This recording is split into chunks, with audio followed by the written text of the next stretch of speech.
Welcome to the show. I have a great show planned for you this week. Later on, I'll have with me Kevin Heller, the new CEO of Ziegenfelder. We'll be talking all about popsicles and other things happening at Ziegenfelder. But first, we'll start with some of our usual features, and I'm going to start off with politics because the filing deadline is now over in the state of West Virginia for filing for elected office for this year, and maybe some surprises, maybe some things not so surprising that have happened here over the last week leading up to the filing deadline. Now, with a caveat, people can mail in their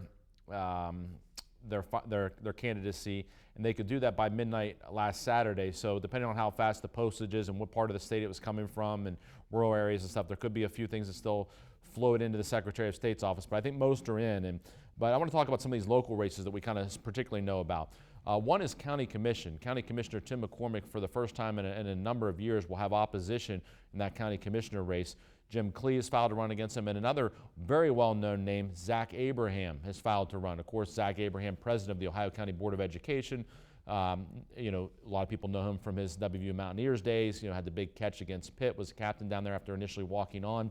And Cecilia Moore also in that race as well. But this could shape up to be a very interesting race for the first time in a number of years, as I said. So people may not realize how much power the county commission has. I mean, it's interesting because city council gets a lot of attention, like Wheeling City Council in the paper, a lot in the news about doing this, that, but the county commission, a lot of power over the entire county. The Highlands, a big project that the county commission has undertaken at the Highlands with all the restaurants and development going on up there, and make a lot of decisions there, and it's also a pretty decent salary for county commission. So this will be a race worth watching to see what happens in the upcoming months with respect to that. That is a partisan race, so there'll be a primary and a general with respect to that. Speaking of city council that I mentioned a minute ago, Wendy Scatterday not running for re-election in her ward, which basically covers the general Woodsdale area. She's not going to be in that race. You may recall she ran 4 years ago, basically after having been a large part of the Woodsdale United group that was opposing the GCMP development up on the hill there above the C3 church. And Wendy now not seeking re-election, and a few people have thrown their hat in the ring there. Jeff Knierim has thrown his hat in the ring. Chrissy Clutter, former news reporter both at this station and also at Channel 9. Jerry Sklavonakis, local attorney, has thrown his hat into the ring for that race. So be a three-person race there to see who takes Wendy Scatterday's spot, and that'll be, I think, one worth watching too, and could be a close race. And then also 2 seats on the Ohio County Board of Education will be now available, with Zach Abraham running for county commission and Sarah Kegler deciding not to seek re-election to her position there. So there'll be a couple spots there, so that'll be worth watching as well in the local area. In the state Senate, that has now shaped up a little bit as well. In the first senatorial district, which covers basically from Hancock, Brooke, Ohio County, a little bit of Marshall County, Ryan Weld, the incumbent, will be challenged in the Republican primary by Jack Newborough, who's from Hancock County. A lot of people know the Newborough name from Newborough Photo, but his family members, I guess, are involved with that. But there will be a primary there, and then on the Democratic side, it'll be uncontested, but Randy Schwartzmiller, who's in the House of Delegates now, has been in previously, will be challenging whoever comes out of that primary on the Republican side. Most thoughts are there will be Weld as the incumbent, but Randy Schwartzmiller will be taking on whoever comes out of that Republican primary, and that'll be a race worth watching as well. You've got Randy Schwartzmiller from Hancock County, Ryan Weld from Brooke County, and of course Jack Newborough from Hancock County. An Ohio County resident can't win that seat because we already have, of course, an Ohio County state senator in the district. So only one person can be from any particular county. So with Bill Ehlenfeld holding one of the 2 Senate seats from this district, has to be someone from one of the other counties. So, but Ohio County, I think, will play a big role in deciding who wins that race because none of the candidates are from here. So which way Ohio County goes may decide how that particular election goes. So that'll be worth watching as well. And then in the second senatorial district, which is the state's largest district in terms of number of counties that it touches, 9 counties are within the second senatorial district, going from Marshall, Wetzel, Tyler, and then it goes down to Gilmer. It goes through, and to get there, it goes through Ritchie, Calhoun, Doddridge, out to parts of Marion County, parts of Monongalia County. So a very big geographical district. Mike Maroney currently holds that seat in the second, of course, the Republican incumbent, but he's had his share of issues, not only in his personal life, being charged with being involved with a prostitution issue, but also in his public life with respect to in the legislature being routinely called out for not being at the legislature and not participating in votes, being absent for votes. So he's going to be challenged in the primary, but also will have opposition in the general as well. And of note, a local teacher has filed in that race. Josh Gary, who's a social studies teacher at John Marshall and also the head of AFT Marshall County, has filed to run in that 2nd district senatorial race. Typically the winner in the 2nd comes out of Marshall County because that's where most of the votes are for, even though it travels to those other counties. So of course Maroney from Marshall County, and then also Gary from Marshall County. So that'll be a very, I think, interesting race to watch. And you know, a big factor in that will be, did the teachers come out again like they did in 2018? The teachers were a big factor around the state in the legislative races in 2018.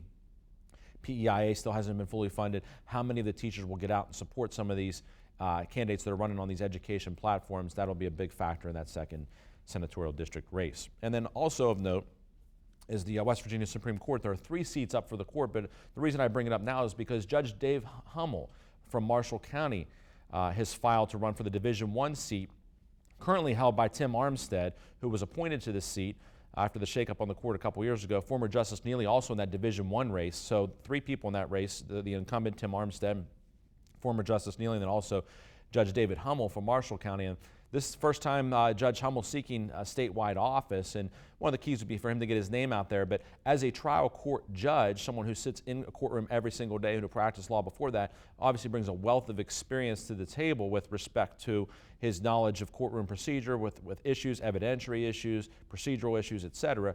And you know, that's, I think, the platform that you could expect to maybe see him talking about, is that he's somebody that brings real life trial experience to that position. So that'll be something interesting to watch as well, as that particular race, with having somebody from the local area involved in a statewide race.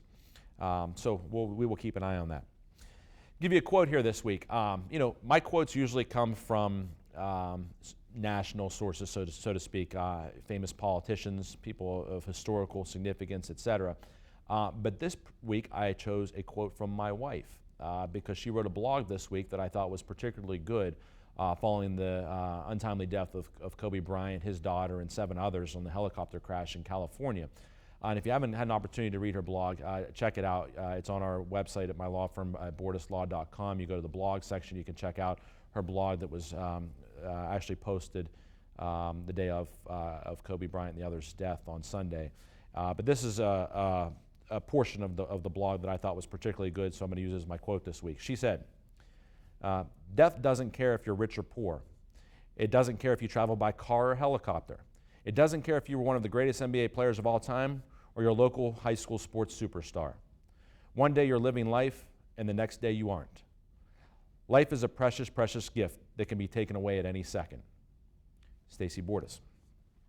I thought that was particularly notable because, you know, it does kind of hit home. Hey, this can happen to Kobe Bryant and his daughter. It could happen to me. It could happen to anyone at any given time. And it really does hit very close to home, particularly when you're doing things with your kids, you're traveling for their sports, just like Kobe Bryant was that particular day.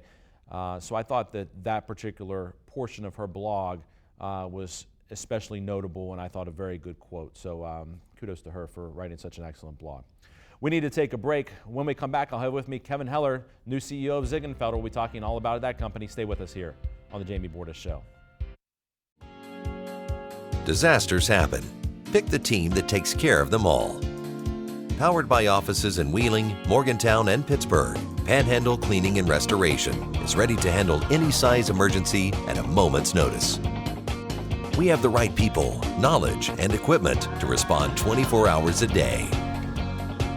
I'm Bob Huggins. When disaster strikes your home or business, tell your insurance provider you prefer the restoration company the Mountaineers call, Panhandle Cleaning and Restoration.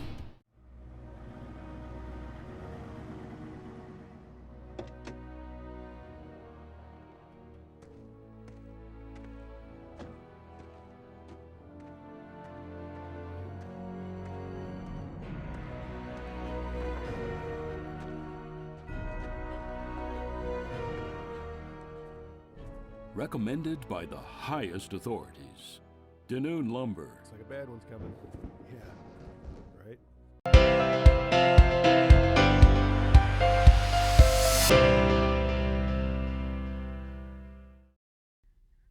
Welcome back to the show. This is my favorite time each week when I have a guest with me, and this week's no different. I have with me Kevin Heller, who is the new CEO of Ziegenfelder. Kevin, thanks for being here on the show. Thanks for having me. You know, people probably know Ziegenfelder best for the Twin Pops. I mean, that's certainly, I think, the most well-recognized product. But Ziegenfelder has been here in the Wheeling area for quite some time, and now you're in charge, so it's got to be a big responsibility. Yeah, absolutely. Yeah, it's been in Wheeling for well over 100 years, and our prior CEO, Lisa Allen, just retired in the end of December, and huge responsibility. From where we were when I started 15, 16 years ago with really 3 manufacturing lines in Wheeling, and now we have 5 manufacturing lines in Wheeling. We also have a plant in Denver, Colorado, and then a plant out in Chino, California. You know, and I don't think people realize that you know, right here from Wheeling, you know, you've now expanded out into these, you know, other states out west, and Ziegenfelder is really growing and you know, really servicing much more of the country in a bigger way. Yeah, absolutely. And you know, our customers are big retailers primarily. So when you're selling to Walmart, Kroger's, Food Line, the Winn-Dixie's, H-E-B's of the world, you have to service the whole country. They expect the same service in California and the middle of the country as they would in the East Coast. And so part of our strategic plan, probably about 10 years ago, was to position ourselves strategically throughout the country so that we could service all the retailers in the country and be able to do so in a certain amount of time and at a certain cost. You mentioned Lisa Allen, and of course, I think Ziegenfelder over the last couple of decades became known for, I mean, she was obviously a female CEO, and really kind of that was touted, that a woman in charge, and now back to a guy, so to speak, and not a family member either. And so kind of difference, and you mentioned it's a big responsibility. I think it does have to put a lot on your plate. Yeah, absolutely. She was, I think it's fair to say she was loved by all. She was very outgoing, very energetic, and truly cared about everybody. And also being, in her family for over 50 years, to follow up on that is a challenge. It's something that I don't take lightly. But at the same time, I've been with the company for 16 years. I've known about the company, and my grandmother actually worked with her father. My grandmother was there for 38 years. And was with Lisa's father. So as I grew up, I was familiar with the company and the business. But yeah, huge responsibility, and things will be different because I'm different than she is. But at the end of the day, we both care deeply about the same things. You hear a lot about the culture at Ziegenfelder, and you hear this term Zieggy Tribe. I've heard that, Yes. the Zieggy Tribe. And what exactly does that mean, and what is that? Yeah, so several years ago, as we were going through strategic planning, and we knew that the workforce, the competitive environment in the workforce was getting tough, and we had to differentiate ourselves. And so we went all in on employees first. So our plan is that if we take care of our employees, they'll take care of our customers, and then that will then take care of our shareholders. And so to do that, we used to reference family a lot, and we felt that tribe was a better indicator. In a tribe, everybody has to do their part, and everybody is held accountable to doing their part. In a family, certainly you care about everybody, and the key differentiator is typically in a family, even if you don't do your part and you're not accountable, you're still part of the family. And we felt with the tribe, you need to do your part, and we care about you, and if you do your part, we'll take care of you as well as you're taking care of each other in the tribe. Very interesting. See, I never heard that explanation, and knew why the tribe. That makes a lot of sense hearing you say it. Speaking of your employees, there's been a lot of in the media and attention given to the fact that the Ziegenfelder will look out for those, for example, in our addiction recovery, and will give people opportunities to have a second chance after when they're in recovery, things like that. And that seems to be really a big part of the company's mission, at least it has been in the past as well. Yeah, it is. And our mission statement is to make people smile with really cool treats, and that on the surface is, you would kind of think of popsicles and making a consumer smile on a hot date and popsicle, and that's true. But it's also true that we want to make our employees, tribe members, smile by providing them with new opportunities, growth opportunities, et cetera. And really the third thing is, make people smile in the community. So we want to help our community. We want to give back. And we feel this is one way to give back and to help our community. As we all know, there's a significant opioid issue in the Valley, and we felt that if we could do our part, just a small part, we were hoping that this could be contagious and others would join. But if I think everyone's had probably someone in their life that's been affected with drugs or the opioid epidemic, and we wanted to do our part through this compassionate hiring. If you don't ever get a second chance, how can you change your life? And so we called our compassionate hiring program, and it's not just for opioid, but it could be for a variety of mistakes that people have made over their lifetime. So. We need to take a break. When we come back, I'll continue talking with Kevin about what the future may show with respect to Ziegenfelder. Stay with us here on the Jamie Bordas Show. Tractor trailers are some of the most dangerous vehicles on the road. There are federal rules for load sizes, driver's hours, and maintenance for a reason. When big rigs don't follow these rules, entire families can be torn apart. We have the talent and the resources to take on these large companies. Hopefully, through our work, families are being helped and trucking companies are getting the message about safety. Bordas and Bordas, fighting for justice. Hi, Banks did great today. He looks great after his spa day. For being such a good boy, we'll take these two. Great. Thanks to my free Casasa cashback checking account from Belmont Savings Bank, my Casasa cash is paying for my dog's treats. Casasa pays you cash back on everyday debit card purchases, plus refunds on ATM withdrawal fees nationwide. Open your account today at Belmont Savings Bank to take back banking and enjoy monthly cash rewards with Casasa.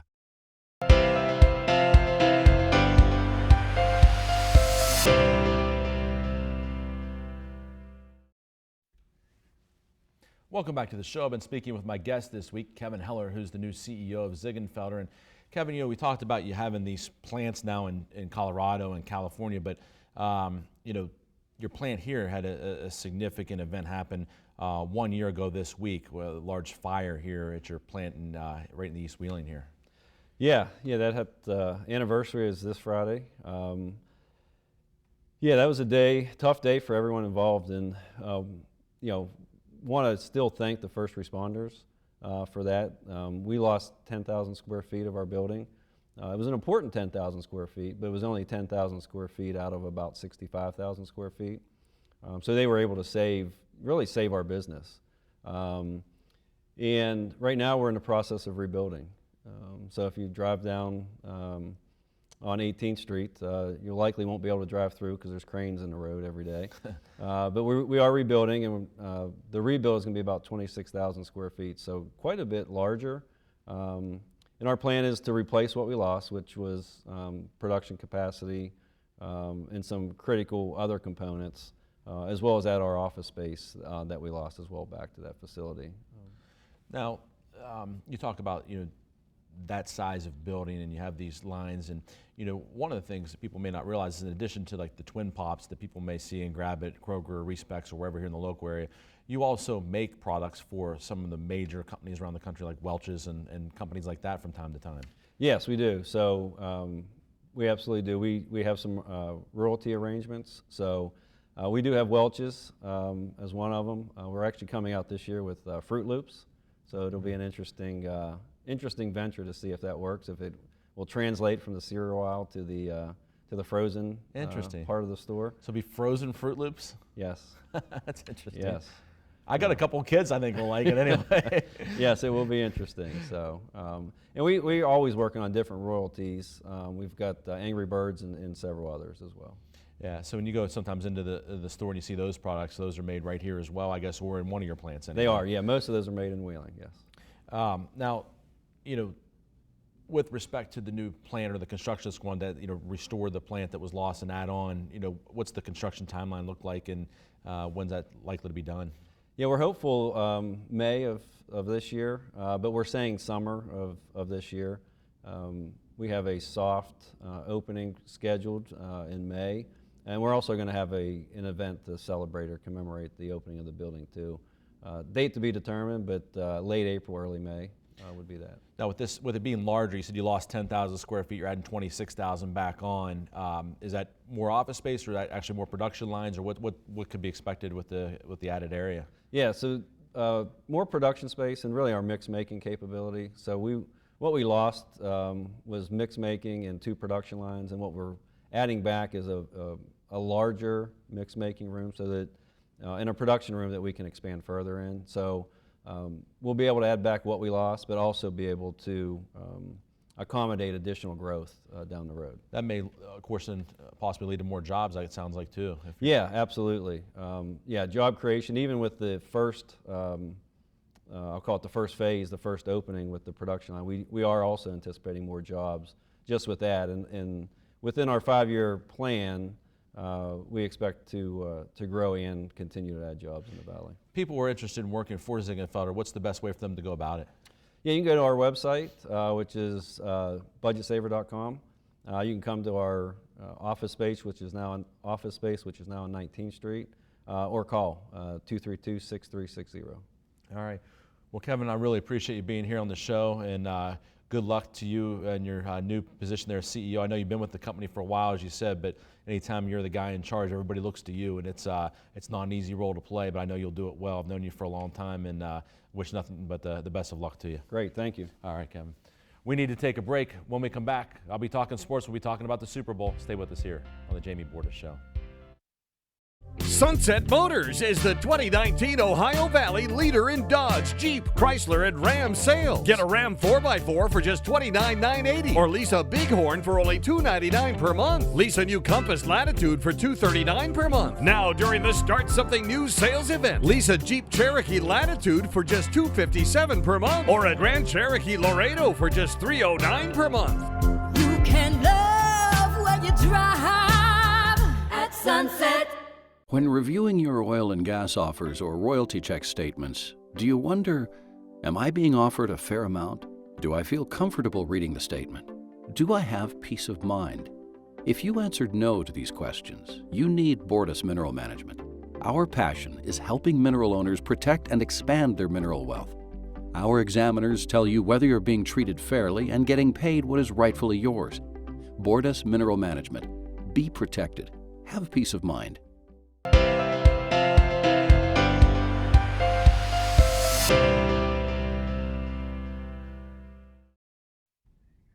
Welcome back to the show. It's time to talk sports, and we'll start with the Super Bowl. Of course, the big game this week. I know a lot of people looking forward to the commercials as much as the game, just like they always do. And some of the commercials being even released a little bit early this week. They like to tease those things, and now they're even kind of showing them in advance. I think some of the major national shows are kind of advancing them each week, or each day, excuse me, of the week. But anyway, I'm looking forward to the game itself. Chiefs versus 49ers, and the reason I like this matchup so much is that you get this really, really unbelievable 49ers defense against a Chiefs offense that has a lot of weapons. Patrick Mahomes, extremely dynamic player, and Chiefs are a slight favorite, 1.5 favorite in this one. And I think that you look at that 49ers defense, it only gives up a couple touchdowns a game. They only allow 41 rushing yards per game, but it's not really what the Chiefs are looking to do. They're not looking to run the ball down your throat. They're looking to use those weapons they have all over the place, use Patrick Mahomes, get the ball to Kelsey at the tight end. Andy Reid has had some really good teams through the years. He's an experienced coach, hasn't been able to get to this level as a head coach, but I think maybe a big special teams play could end up being a factor in this game. I'm going to go with the Chiefs because of Mahomes and Kelsey. I think tight ends can present real matchup problems when you have a good, solid tight end. I think that could really present a problem for this 49ers defense. But, it's just hard to say on this one. I truly look at this game as being kind of a toss-up. I think it could be a really fun game to watch that could go down to the wire. But I just think that Patrick Mahomes is a playmaker, and I think that guys like that tend to step up in big games and make plays. He's mobile, and if you look at some of the solid defenses over the years that have won Super Bowl, the Giants teams that were able to beat the Patriots, even the Eagles team that was able to beat the Patriots. And you have a guy, Tom Brady, at quarterback that wasn't able to move around back there. I think that the fact that Kansas City has such a mobile quarterback really plays into this game. So I'm going to go with them, but I think it'll be a close one. WVU basketball, back to number 12 in the country. You know, speaking of good defenses, I mean, you may be one of the best defensive teams in the country in college basketball. They got solid post plays I've talked about on this show. 3 of their next 4 are at home, with the last of those being a game at the Coliseum against Kansas, who's number 3 in the country right now. So Mountaineers really have some opportunities here coming up. That lone road game in that stretch is at Oklahoma, but I think the Kansas State, Iowa State, Kansas, all at home. There's really an opportunity there to kind of get even further up in the rankings, maybe help their seed a little bit in the NCAA tournament. And I really think this Mountaineer team could go on a run this year. Looking forward to seeing it. Pittsburgh Pirates with news this week, trading Starling Marte to the Diamondbacks for 2 prospects and some international money, leaving Polanco as the only remaining member from kind of the playoff teams. And, you know, a lot of people are saying, look, they're getting rid of all the players still. And, you know, they're not ready to win right now, I don't think, the Pirates. So probably if they're not going to be better to build up for a few years down the road. But we'll keep an eye on that and see what other moves may be made here in the offseason, because I think there will be some more made perhaps. But Marte headed out of town here.